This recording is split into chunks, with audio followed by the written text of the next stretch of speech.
Olá, meus amigos. Uma vez que a gente compreende aí que o processo de recrutamento, a maneira como eu vou atrair os melhores talentos para vir trabalhar na minha organização ou para serem promovidos ali na minha organização, para garantir aí a formação do capital humano, do capital intelectual, de todo o aproveitamento, a valorização da mão de obra que já exista na organização para garantir os melhores desempenhos estratégicos, né, de toda essa organização, a gente precisa então compreender como que esse processo de captar pessoas que queiram trabalhar na organização ou que estejam desejando assumir novas oportunidades de trabalho ali na organização e desenvolvam então uma carreira, como que a gente pode fazer com que esse processo de prospectar possa se configurar como um processo estratégico. E aí a gente precisa então compreender que nós temos estratégias de recrutamento que também podem ser compreendidas logicamente como processos, como estratégias de atração. Porque quando nós falamos, né, de que eu posso trazer novos profissionais para trabalhar ali na minha organização, estamos falando justamente de como que eu vou atrair esses melhores talentos para o desempenho geral na minha empresa, na minha organização. Porém, não basta a gente ter apenas essa estimativa. A forma como eu vou atrair pessoas para trabalhar na minha organização precisa me garantir que eu realmente vou atrair aqueles profissionais mais competentes, melhor qualificados, que realmente garantam aí o desempenho estratégico da minha organização. Antes de ter essa determinação, né, de jogar a responsabilidade exclusivamente sobre quem esteja à frente do desenvolvimento desse processo de recrutamento, a gente precisa considerar, analisar algumas condições. Por exemplo, quando eu vou falar, né, de que o meu processo de recrutamento tem que ser estratégico, eu preciso considerar as políticas de gestão de pessoas, as políticas de RH que já sejam de fato implementadas ali na organização. Qual que é o ideário, né, que prevalece ali na organização? Como que os gestores pensam as considerações, as forças humanas que atuam ali na organização? Como que o próprio setor de RH se posiciona diante das dificuldades, diante das necessidades de se analisar ou até mesmo orientar algumas condutas ali dos funcionários no dia a dia da empresa. Então eu preciso primeiro conhecer quais sejam as políticas efetivamente implementadas ali para conduzir a gestão, para conduzir a orientação do trabalho humano naquela organização. Porque eu preciso conhecer essa realidade, conhecer essa cultura da organização, para saber até mesmo, né, como eu vou chamar pessoas para começarem a desenvolver, a se ingressarem ali naquela organização. Então, preciso conhecer muito bem a identidade desse local de trabalho. Então, com isso, é necessário analisar: essa organização oferece plano de carreira? Se eu vejo que ali naquela organização não existe a possibilidade de desenvolver plano de carreira, isso pode depender até mesmo da maneira como um gestor pensa, a gente já compromete, né, ou até mesmo impossibilita a possibilidade de se realizar um recrutamento interno. E, né, logicamente, se eu não dou novas oportunidades de trabalho para os profissionais que já atuam ali na organização, no médio, no longo prazo, né, de vida aí dessa pessoa, depois de alguns meses ou até mesmo alguns anos, que ela esteja sempre na mesma função, desejando crescer no que ela faz, desejando seu crescimento pessoal através do trabalho, se a organização não disponibiliza essa possibilidade dela crescer, a consequência mais inevitável é que essa pessoa vai se desmotivar e vai buscar outros desafios, né? Independente de ser um profissional de nível estratégico, de nível executivo, né? Mas eu posso ter aquele profissional que está estagnado, né? Já não consegue ver possibilidade de crescimento na organização, então ele começa, não precisa estar desempregado, mas ele vai começar a sondar, a conhecer quais sejam as propostas de emprego que possam existir em outras organizações. Ele pode estabelecer interações, né, de amizade, aproveitar o convívio social pessoal dele, ter indicações, ter informações de como que é trabalhar naquela outra empresa, naquela outra organização. E dependendo das informações que ele receba, né, ele pode vir a ter esse desejo de realmente levantar voo. E aí você pode pensar, mas isso não é bom? Bom, para a pessoa pode ser excelente. Para a organização, por mais que a gente tenha essa mentalidade um tanto pragmática, né, de que nós podemos substituir funcionários, não se iluda.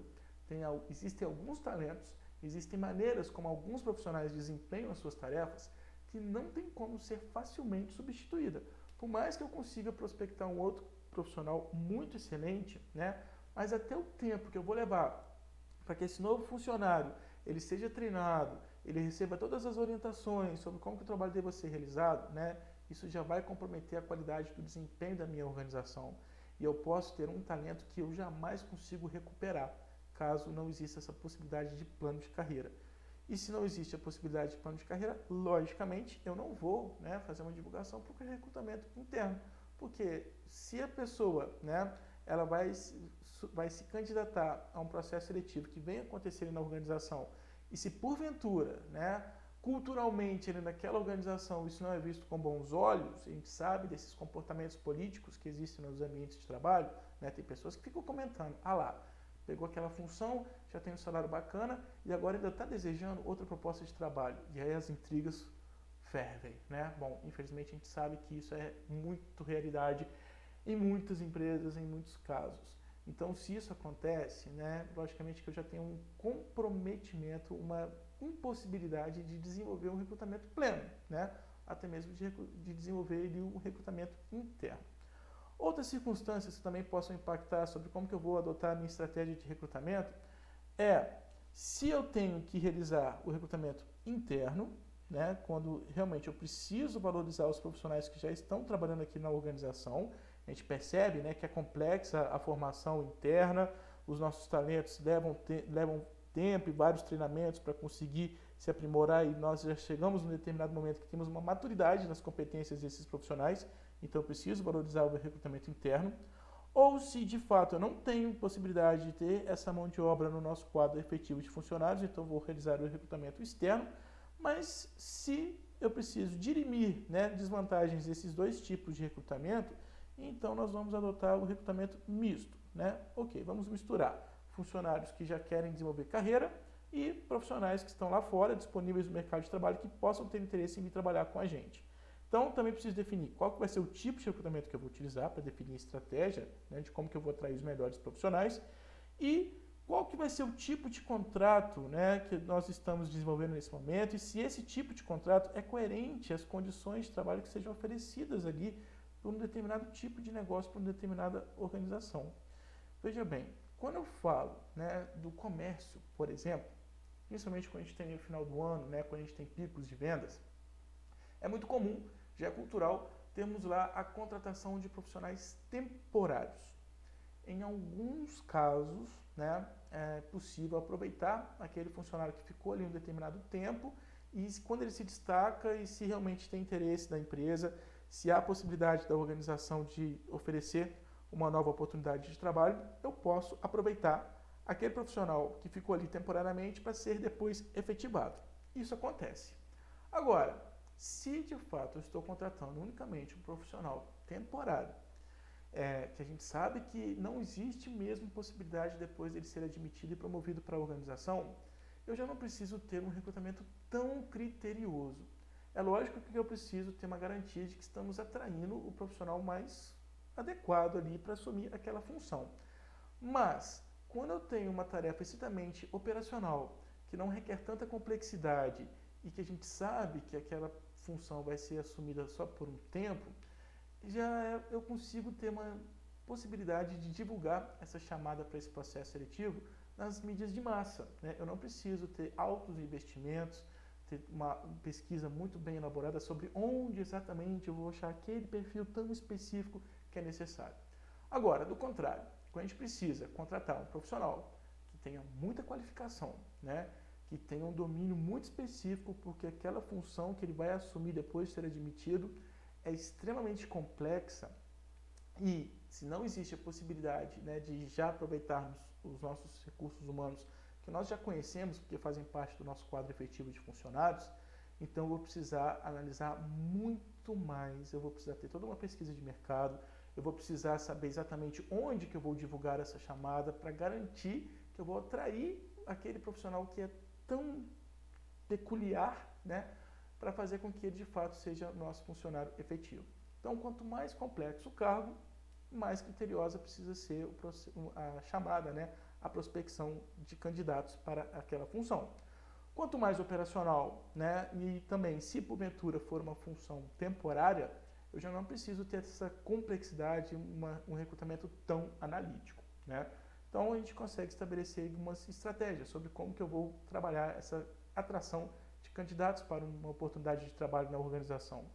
Outras condições que eu também preciso considerar, né?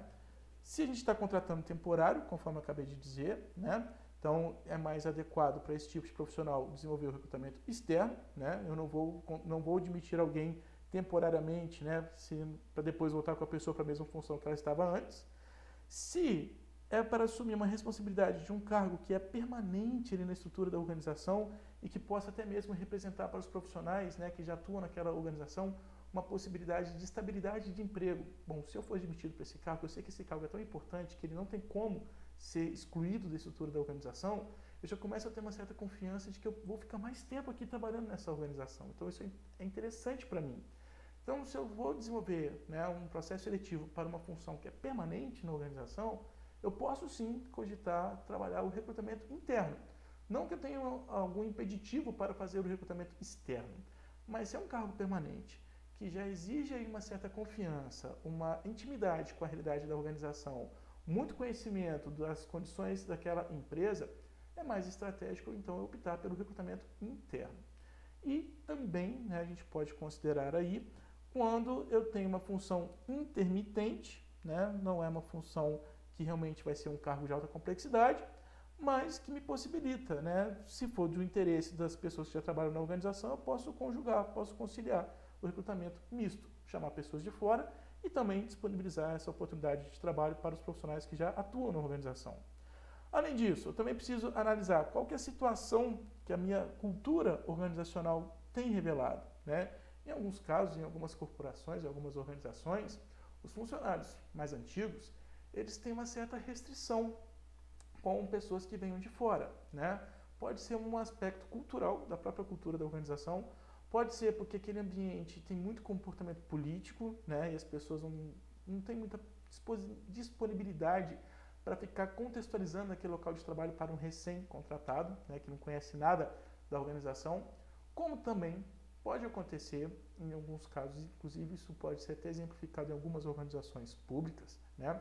Quando as pessoas estão muito acomodadas ali com a burocracia, com aquela maneira metódica e repetitiva de sempre estar fazendo as tarefas, as atividades da mesma maneira, que essas pessoas elas vão ter restrição para a chegada de alguém de fora, né? E essa pessoa que não conhecia nada da organização e passa a compor o quadro de funcionários, chega com várias ideias, né? E aí várias pessoas começam a olhar ela atravessado pensando, lá, nem conhece a empresa, já está querendo mandar, já está querendo mudar tudo, fica quieto, né?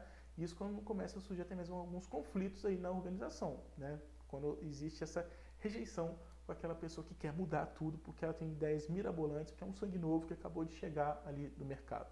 Então a gente também precisa analisar isso. Qual é a condição que a cultura da minha organização está apresentando? Será que desenvolver o recrutamento externo nesse momento vai ser mais promissor para a organização, né? Será que não é melhor fazer um recrutamento misto, então, para pelo menos dar uma alternativa para trazer pessoas de fora, né? E outras condições também que devem ser pensadas. O foco em preservar e manter os valores da organização, quando isso é uma necessidade da empresa, né? Logicamente eu devo priorizar o recrutamento interno. Se eu estou percebendo uma necessidade de reforçar mais o propósito da organização, o compromisso dos funcionários, então eu posso até mesmo ganhar motivação dos funcionários se eu disponibilizo ali um plano de carreira. Ou se eu estou buscando inovações, quero sangue novo, quero ideias diferentes, quero revolucionar algumas condições aqui do nosso trabalho, eu preciso conhecer as ideias de quem possa vir de fora, que ainda não está totalmente moldado ou condicionado com a nossa maneira de trabalhar, que já é padrão aqui da organização. Ou até mesmo, se existe ali o interesse de premiar talentos que aperfeiçoem o negócio, né, que revelem ali um diferencial competitivo para toda a organização. Então pode ser mais estratégico eu disponibilizar para essas pessoas que têm ali seu destaque a possibilidade de plano de carreira e desenvolver aí o recrutamento interno. E aí, né, além de ter essas determinações, essas análises, quais são as condições que a organização está apresentando, para eu ter um recrutamento estratégico, eu preciso saber muito bem onde e como que eu vou divulgar essa oportunidade de trabalho, né? É estratégico identificar o que atrai os candidatos certos, né? Quais são as condições daquele cargo, daquela oportunidade que realmente vão despertar o interesse para as pessoas se candidatarem naquele processo seletivo. E isso vai ser, logicamente, de acordo com os cargos disponíveis, né? De acordo com a realidade daquele cargo para o qual está sendo pleiteada aí a nova admissão, né? E vai ser desenvolvido então o processo seletivo. A gente precisa tomar muito cuidado, porque muitas vezes a gente precisa de um profissional muito qualificado, mas a gente sabe que aquela organização não vai pagar um salário tão atrativo, e aí eu já começo a fazer algumas falsas promessas para atrair candidatos. Isso pode se configurar como uma postura antiética da minha área de recursos humanos, e mais ainda, né, dependendo da repercussão, eu posso acabar culminando em futuros processos contra a empresa, contra a organização. Então, eu preciso pensar muito bem onde que eu vou divulgar, né, essa oportunidade de trabalho para atrair os candidatos e como que isso vai ser divulgado. O que está sendo prometido nessa chamada para atrair os interesses de candidatos. Então, isso precisa ser muito bem pensado, porque já representa também uma garantia do meu processo de recrutamento ser estratégico. Além disso, né, a gente também tem alguns aspectos que precisam ser considerados. É o caso, por exemplo, né, de quais serão as técnicas que eu vou adotar para desenvolver o meu recrutamento, né? Então eu preciso conhecer as atribuições do cargo, qual que é o tipo de salário, quais são os valores monetários que serão pagos ali para o representante, para o futuro profissional que venha assumir esse cargo, quais são as competências desejadas, né? Se eu estou lá analisando a necessidade de contratar uma pessoa que tem um conhecimento muito específico, e dependendo, né, precisa até mesmo ter uma qualificação superior, eu sei que as universidades ou até mesmo as instituições que oferecem cursos de pós-graduação, né, especificamente MBA, especialização mesmo, não tendo essa perspectiva puramente do mestrado, né, do caráter docente, mas pensando em termos práticos, né, operacionalização ali da gestão, das execuções das minhas tarefas, talvez seja mais interessante eu já ir direto nesses centros de referência, né, que são referência para a empresa. Eu sei que ali existe a formação da mão de obra qualificada como eu preciso. Então eu já vou diretamente no ponto certo. Eu já vou exatamente divulgar ali que eu sei que eu vou ter condições de estabelecer contato com o público potencial para participar do meu processo seletivo. Agora, né, estou aí falando da pós-graduação lato sensu e estrito sensu. Logicamente que dependendo do cargo, se eu preciso de um pesquisador, se eu preciso de um professor ou de alguém que vai trabalhar no ramo da educação, logicamente é mais estratégico eu já ir direto onde exista a oferta aí de cursos de mestrado, ou até mesmo mestrado profissional, ou até mesmo doutorado, né? Eu preciso saber onde que eu vou prospectar esse candidato mais adequado para a nossa vaga, para o processo que nós vamos desenvolver. Então, eu também preciso analisar as contingências do mercado de trabalho, se de fato aquela mão de obra que eu preciso contratar é formada naquela localidade, naquela região, quais são os recursos que a organização disponibiliza para o processo, porque o processo de recrutamento e seleção é um processo demorado. Tanto que, desenvolver recrutamento e seleção requer uma certa exclusividade naquele período para os profissionais do RH da empresa, esse é um dos processos que mais são terceirizados. É muito comum a gente ver grandes corporações contratando serviços de consultoria, né, para conduzirem o processo de recrutamento e seleção, porque o RH que já existe ali naquela empresa, naquela grande corporação, ele não pode ficar disponível e retido só em um processo. Então, para agilizar a contratação, esse é um processo muito comum de ser terceirizado, né? Tanto que quem trabalha na consultoria de gestão de pessoas, um dos serviços que mais presta é exatamente o processo de recrutamento e seleção. Então, se a organização disponibiliza recursos para terceirizar, né, esse processo, para contratar uma empresa ou uma outra empresa prestadora de serviço especializada, isso vai ser estratégico porque eu ganho tempo na minha organização. E também, né, o tempo que eu tenho previsto para realizar a minha contratação. É muito comum, infelizmente, né, os profissionais aí de recursos humanos, quando eles recebem ali a necessidade de uma nova contratação, quando existe aquele gestor, aquele responsável por um determinado setor, chega ali na área, no espaço onde estão os profissionais de recursos humanos e fala, olha, preciso contratar o profissional para esse cargo X. E aí você pergunta, tá, mas é um tanto complexo. eu preciso analisar perfis, eu preciso desenvolver várias etapas da minha seleção. Quanto tempo que nós temos para fazer esse processo? Até quando que a gente precisa bater o martelo para definir quem vai ser o contratado? Não, você não está entendendo. Isso é para ontem. É muito comum isso de acontecer, né? E, logicamente, quanto mais restrito for o meu tempo para conduzir a minha análise e a minha prospecção de candidatos, menor qualidade o meu processo terá. Porque eu não tenho disponibilidade, disposição para ficar buscando tantos possíveis interessados no meu processo seletivo e, dependendo da qualidade, né, que tenha chegado para o processo de seleção e dependendo do tempo recorde que eu preciso fazer toda essa seleção, eu não consigo conhecer a fundo aqueles profissionais mais talentosos que estariam disponíveis no mercado. Claro, se eu estiver falando estritamente do recrutamento externo. Então, a questão pouco tempo é uma questão que vai impactar, sim, na qualidade do processo de recrutamento e seleção. E aí, né, para eu conduzir meu processo de recrutar, eu preciso considerar, né, quais serão as técnicas que eu vou adotar para o meu recrutamento e quando eu vou determinar as técnicas, quais são os custos envolvidos, a organização disponibiliza capital para custear a aplicação desse tipo de técnica, né, e se é possível contratar equipes de especialistas. No caso aí, falando estritamente, né, do outsourcing, né, das empresas de consultoria, dos profissionais que vendem esse tipo de serviço para uma organização. Tanto que uma técnica muito comum de recrutamento é entrar em contato direto com headhunters, aquele profissional que já tem os contatos, que sabe exatamente onde encontrar aquele perfil executivo, aquele perfil de um profissional de nível estratégico, altamente qualificado, para poder já trazer uma indicação de peso, de valor, que vai agilizar aí meu tempo de recrutar candidatos para uma oportunidade de emprego. Então, quando eu vou trabalhar toda a minha condição, quando eu vou precisar analisar todas essas condições para definir como que o nosso recrutamento vai ser desenvolvido, eu preciso considerar, né, que existem fatores que vão determinar a frequência com que nós precisamos realizar aí processos de recrutamento e seleção. Eu tenho que analisar o turnover, né? Tem muitos casos aí de empresas onde os profissionais não conseguem se adequar às condições que são impostas para realizar suas tarefas. Isso aqui vai representar alta rotatividade. Aqueles profissionais que são admitidos, eles não ficam ali por muito tempo, né?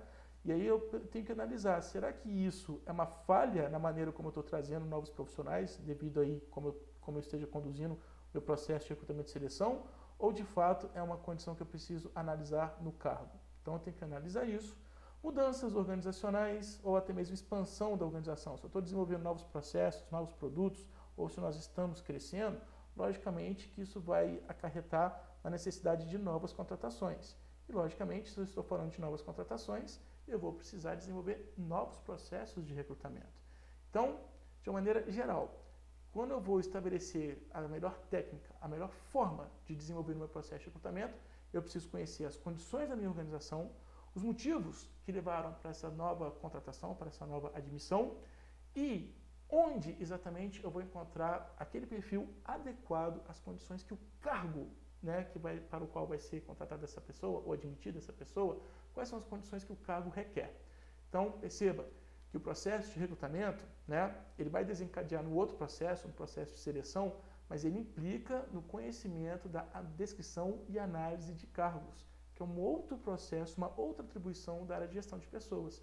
Eu preciso conhecer muito bem as condições que aquele futuro profissional vai assumir para saber exatamente onde chamar o candidato adequado, ideal, para assumir esse novo desafio nessa organização. E eu espero, né, que toda essa consideração, com todos esses aspectos de como desenvolver o meu processo de recrutamento, tenha ficado claro aí para a sua compreensão, né, uma vez que isso tem todo um caráter estratégico para uma organização. Então, espero que esse vídeo aqui tenha contribuído aí para os seus conhecimentos na área de gestão de pessoas. Muito obrigado pela atenção.